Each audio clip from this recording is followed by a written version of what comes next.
Hello everyone, welcome to my channel study sorted. और आज का जो ये टॉपिक है ये स्टैटिक जीके से है, जिसमें इकोनॉमी के टॉप 10 क्वेश्चंस कवर किए गए हैं। तो चलिए शुरू करते हैं। तो वीडियो को स्टार्ट करने से पहले एक रिक्वेस्ट है आप लोग से, वीडियो को जितना ज़्यादा से ज़्यादा शेयर कर सकें। प्लीज़ सब्सक्राइब द चैनल और अपने वैल्यूएबल कमेंट्स भी वीडियो के एंड में कमेंट सेक्शन में ज़रूर दें। Okay, so let's begin. तो फर्स्ट क्वेश्चन है, what was the period of India's first 5 year plan. चार ऑप्शंस हैं आपके स्क्रीन पर। इन चारों में आपको जो सही लग रहा है वो कमेंट बॉक्स में आप कमेंट कर सकते हैं। और ये आंसर है। Answer is first option 1951 to 1956। तो स्टडी सॉर्टेड पॉइंट, छोटा सा जो समरी इस जीके क्वेश्चन के ऊपर है। देखो, ये जो फर्स्ट 5 ईयर प्लान है, इट वॉज लॉन्च्ड इन 1951 और इसका जो मेन फोकस था वो डेवलपमेंट ऑफ प्राइमरी सेक्टर था। Also the first 5 year plan was based on the Harold Domar model. तो देखिए, जो हैरोल्ड डोमर मॉडल है ये एक इकोनॉमिक ग्रोथ मॉडल है, जिसमें वेरियस पैरामीटर्स को देखकर एक इकोनॉमिक प्लान को डिज़ाइन किया जाता है। Savings, labour, demand supply, constant ratio, बहुत सारे पैरामीटर्स हैं जिसको देखकर ही हम इकोनॉमिक मॉडल डिज़ाइन करते हैं। ओके, नेक्स्ट क्वेश्चन पे आते हैं। तो ये क्वेश्चन है अब आपके सामने स्क्रीन पर। तो आपको बताना है, which among the following bodies estimates the national income of India. तो चार ऑप्शंस भी हैं। पहला ऑप्शन है office of the economic adviser, second option है ministry of statistics, third option है central statistics office and fourth option है ministry of finance. And the correct answer is option 3, central statistics office. तो study sorted point, जो छोटा सा summary है इस question के पीछे का। The central statistics office CSO is a governmental agency in India under the Ministry of Statistics and Program.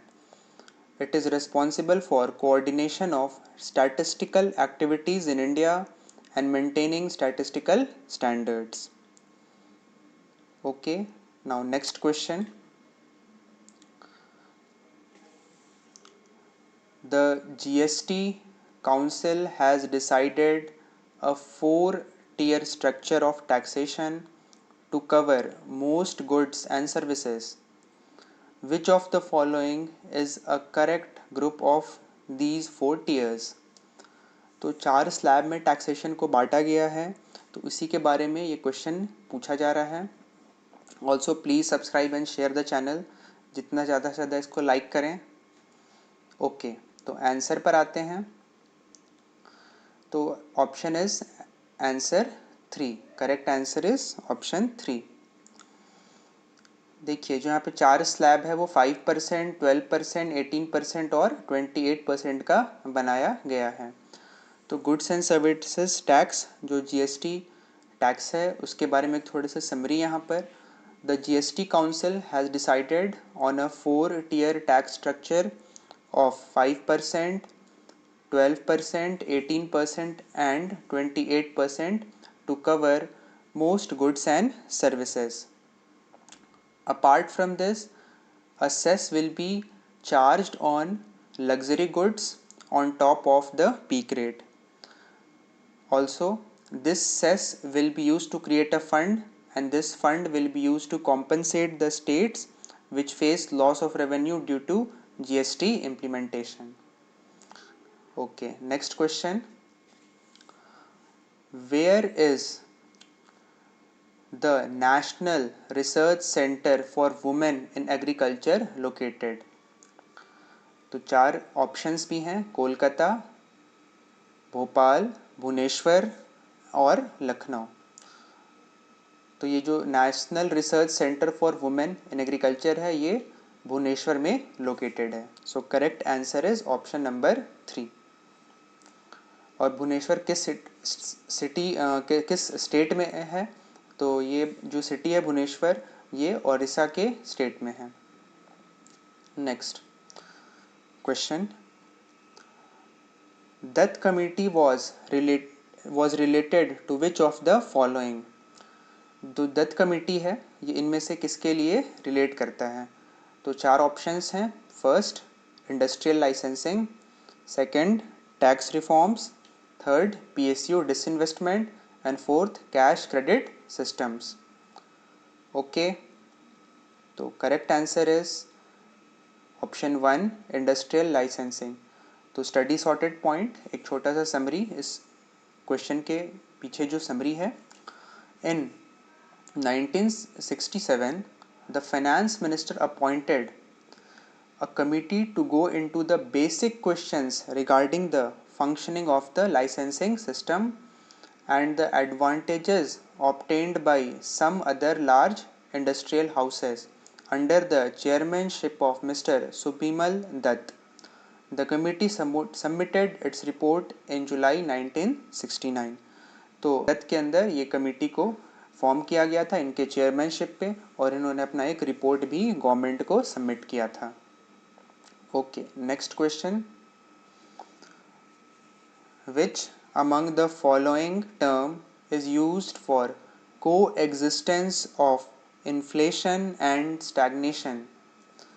तो 4 ऑप्शंस हैं यहाँ पर, depression, recession, reflation and stagflation. तो correct answer is stagflation, option 4।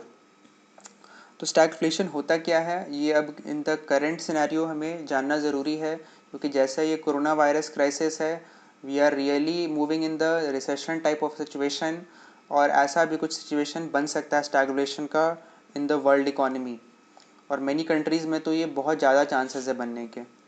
तो stagflation refers to a persistent high inflation coupled with high unemployment and stagnant growth in economy। तो देखिए inflation rate काफ़ी बढ़ जाएगा, हाई अनएम्प्लॉयबिलिटी रहेगी, तो जिससे जो डिमांड है वो काफ़ी स्टैगनेंट हो जाएगा और ग्रोथ जो है बिल्कुल रुक सी जाएगी किसी भी इकोनॉमी की। तो अब इसी को स्टैगफ्लेशन बोला गया है, जिसमें हाई इन्फ्लेशन भी है, लो इकोनॉमिक ग्रोथ भी है और लो एम्प्लॉयमेंट का जनरेशन भी हो रहा है। इन्हीं तीनों के समरी को अगर ऐड कर दिया जाए तो एक टर्म बनता है स्टैगफ्लेशन। अब स्टैगफ्लेशन 2008 के क्राइसिस में आया हुआ है, जहां पर बहुत ही स्लो डाउन हुआ था इकोनॉमी का, ग्रोथ एंड इन्वेस्टमेंट बहुत स्लो हो गए थे, बिल्कुल रुक से गए थे, और उस सिनेरियो से निकलने में काफ़ी टाइम लगा था। तो उसी कंडीशन को स्टैगफ्लेशन भी बोला गया था। Now next question, for which of the commodities the unit BPD is used in international trade? तो 4 ऑप्शंस हैं आपके सामने, meat and livestock, precious metals, industrial metals and fourth option is crude oil. तो correct answer is option 4, crude oil. तो देखिए जो full form होता है BPD का वो है barrels per day, and the amount of crude oil measured in barrels produced or consumed by an entity in one day.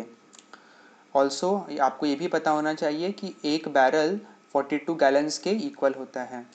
तो इन करंट सिनेरियो अगर आप न्यूज़ को फॉलो कर रहे हैं तो ऑयल मार्केट में भी काफ़ी क्राइसिस आया हुआ है। ऑयल प्राइसेस अपने ऑलमोस्ट ऑल टाइम लो के तरफ थे।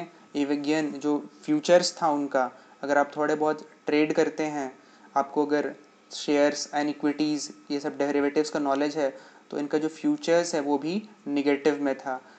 तो जो इकोनॉमिक रिसेशन है उसका फ़र्क सब पर पड़ता है, और ऑयल कंजम्पशन एक बहुत बड़ा पैरामीटर है किसी भी कंट्री के इकोनॉमिक ग्रोथ को देखने के लिए, वर्ल्ड इकोनॉमी को देखने के लिए, GDP ग्रोथ को देखने के लिए। Okay, coming to next question, which among the following was the first government company to be privatized in India? तो 4 ऑप्शंस हैं, hotel corporation of India, Rashtriya fertilizers and Rashtriya chemicals and fertilizers limited, Maruti Udyog limited and modern foods industries limited. तो पहली government company जिसको privatise किया गया India में। Correct answer is option 3, Maruti Udyog limited. तो एक छोटा सा समरी इस क्वेश्चन के ऊपर। तो Maruti Suzuki India limited was incorporated on February 24, 1981 और formally the name was Maruti Udyog limited. तो मारुति उद्योग लिमिटेड को 1981 में चेंज करके प्राइवेटाइज करके मारुति सुजुकी इंडिया लिमिटेड का नाम दिया गया था। ओके, चलिए अब आपको पता है कि मारुति सुजुकी एक हाउस होल्ड नेम है। मिडिल क्लास इंडिया में जो मैक्सिमम जो कंज्यूमर्स हैं वो इसी कंपनी की कार को परचेज करते हैं, क्योंकि ये बजट फ्रेंडली है, इसकी सर्विसिंग काफ़ी सस्ती होती है। तो जो इंडियन इकोनॉमी है उसको ये कार काफ़ी सूट करता है। बहुत फेमस कार जैसे मारुति 800, मारुति ऑल्टो, मारुति स्विफ्ट, ये सब ऐसी कारें हैं जो आप एवरी हाउस होल्ड में ऐसे देखने को मिल जाएगा। Next question. Okay, in which year tax reforms committee was constituted by government of India. तो चार ऑप्शंस हैं, 1975, 1980, 1991, 1995। तो टैक्स रिफॉर्म्स कमेटी को कब गवर्नमेंट ऑफ इंडिया ने कॉन्स्टिट्यूट किया था।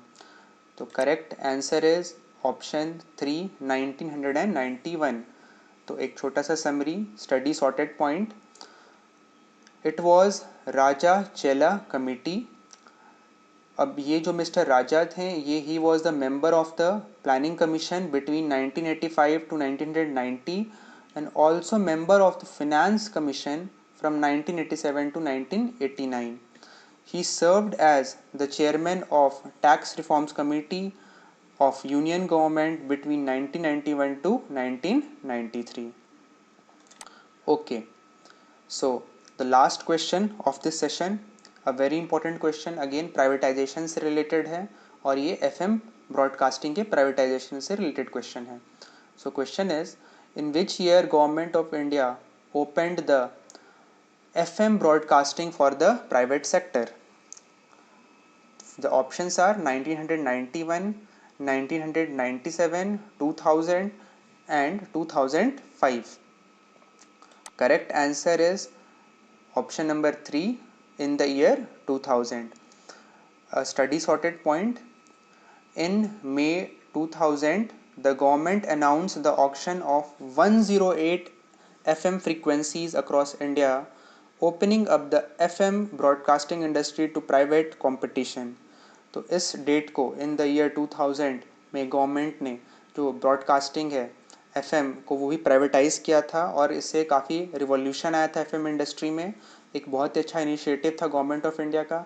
और अब देखेंगे कि 1991 जिसे हम प्राइवेटाइजेशन, लिबरलाइजेशन, ग्लोबलाइजेशन के ईयर से जाने, उसके बाद गवर्नमेंट ने बहुत अच्छे इनिशिएटिव्स लिए हैं जिसमें प्राइवेट प्लेयर्स ने आकर इकॉनमी को काफ़ी बूस्ट किया है। ओके, तो ये टॉप 10 क्वेश्चंस थे इकोनॉमी से रिलेटेड, स्टैटिक जी के पार्ट से। तो ऐसे और भी वीडियोस के लिए आप चैनल को सब्सक्राइब कर लीजिए, अपने फ्रेंड्स, अपने सिबलिंग्स, अपने कलीग्स में जितने ज़्यादा से ज़्यादा शेयर करिए और एक लाइक भी ज़रूर दीजिए। And finally also give your valuable comments after watching, after listening this nice video. Okay, thanks for watching, thanks for listening, stay tune, thank you. Do subscribe and share. Once again, I am just requesting you. Thanks a lot for watching. Thank you.